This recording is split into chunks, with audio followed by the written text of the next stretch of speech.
Watch this space transform with a stunning new floor. My husband and I bought a 131-year-old church that we're turning into our family home. This is how we transform this room. When we started, the floors were in pretty rough shape. You can see right here, there was some kind of glue all over it, and we knew that we wanted to sand the floors and bring them back to their original glory. But in order to do that, we were going to have to get all of the glue off. Now, if you are looking to restore your floors, make sure you go ahead and check first to see if the glue is water soluble. We didn't do that. We were told after the fact that that's something we could have done. So I'm just going to pretend it wasn't and we didn't sand for nothing. But yeah, check, don't make the same mistake we did. Now, once we decided that we needed to sand, we went in and we made sure to tape everything up. This is going to make such a mess. Tape off your room. Also, be sure to wear ventilators, some sort of protection. You don't want to be breathing any of this stuff in. And then take your time. You're just going to want to sand, and it takes a while to get it right and bring everything back down to the original wood grain. Honestly, if you're refinishing a floor, in my opinion, this is the longest part of the entire process, probably the hardest part. But once you get through this, it is smooth sailing. So hang in there and definitely go ahead and get everything all sanded. When we finally finished, we were left with this, and although it looked pretty, my intention was always to get this floor back to how she looked. And all of the wood in this church is a nice, dark, almost reddish cherry color. So that's what we went with. We matched the stain up the best that we could, and for this we were using Minwax. I really like their stain. I think they've got a great product. Again, though, you are going to want to wear a respirator, especially in a small space like this. This isn't a huge room. Err on the side of caution and make sure you wear a respirator. I can't stress that enough. I went in, and now this might be overkill, but the directions called for you to apply the stain and then wipe it off. I went in and kind of went board by board, probably overkill, might not have needed to do that, but it's all right.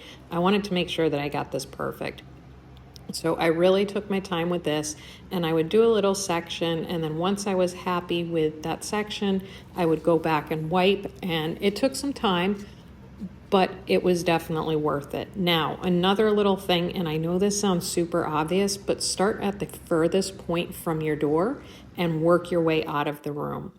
At that point, you want to let the stain dry, follow the directions on the back, and give it that dry time. When that was done, I went back in with another Minwax product, and this is their polyacrylic sealer. You're going to want to make sure that you seal everything or stir everything really, really well, and then you're going to apply this. It's almost like a lamb's wool type brush. You'll find them in the paint section, and you just kind of mop it on. What I would do is I would pour a little bit of the polyacrylic on there. I had a friend helping me, and then I would really quickly just kind of brush it and evenly spread it. You don't want any of this stain to pool. You want a nice, thin, smooth, even edge, and you can work up the layers. This was how it looks once you get it on. It really starts to shine and look great, unlike my pants that look terrible. But that's kind of what the brush looks like, and it's basically just got like a, I don't know, like a lamb's wool type texture on it. So once everything was all done, and like I said, I started all the way at the end and I worked my way back to the door. That's what you want to do. You don't want to paint yourself or stain yourself into a corner. So that's what we did here. Start at your furthest point, small thin layers. You don't want any of this to pool, and you certainly don't want to walk over it once you've done it. Now, a couple things here that I want to point out. When I went back and did some sanding that you're going to see here in just a second, I ended up sanding a little bit too far down and had a couple bare spots that were kind of driving me nuts. I did sand lightly in between each layer. When I was doing that, I would have one hand on the floor just to make sure everything was smooth, and the other hand I used my sander with a really fine grit sandpaper on there. Now, back to what I was saying, I ended up sanding off a little bit of the stain. I got a little overzealous here, and there's a trick for that I was taught. If you make that goof, you can go back in, and it's called floating the stain. You're going to take no more than 10% of your stain, and you're going to mix that into some of the polyacrylic. Now, make sure you pull that off to the side because you're going to need straight polyacrylic for the end. But you can actually mix some of the stain into the polyacrylic and do a layer of that on there, and it will help even everything out. Looks really good.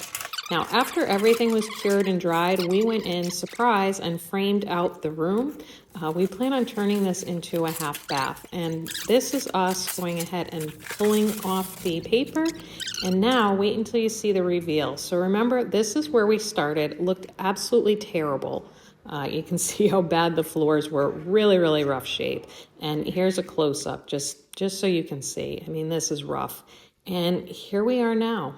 Isn't this so beautiful? Now, we are not done with the room. We still have a lot of work to do. We're going to finish everything off, put some wallpaper in here, finish framing, insulating. The sink's not fully hooked up, so there's definitely still some more work. But I am just so happy with how the floor came out, and I wanted to show you all.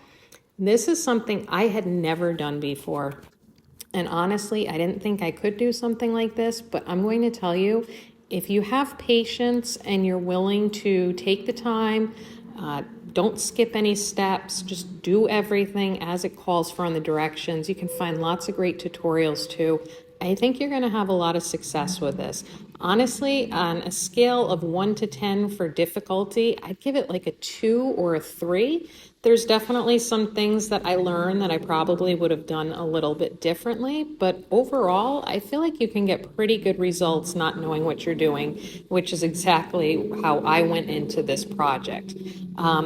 As far as my happiness with this, I am absolutely thrilled.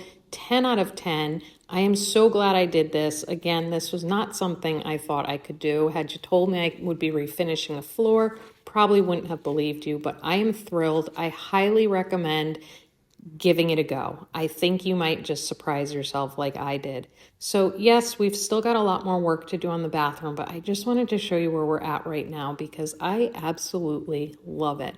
And I hope you do too. And I hope you decide to go ahead and try that project that you've been putting off for a while, because I think you might just surprise yourself. If you're not following us, make sure you do so you can see this room when it's all done, as well as all of our other projects that we've been working on. Thanks so much, and we'll see you again.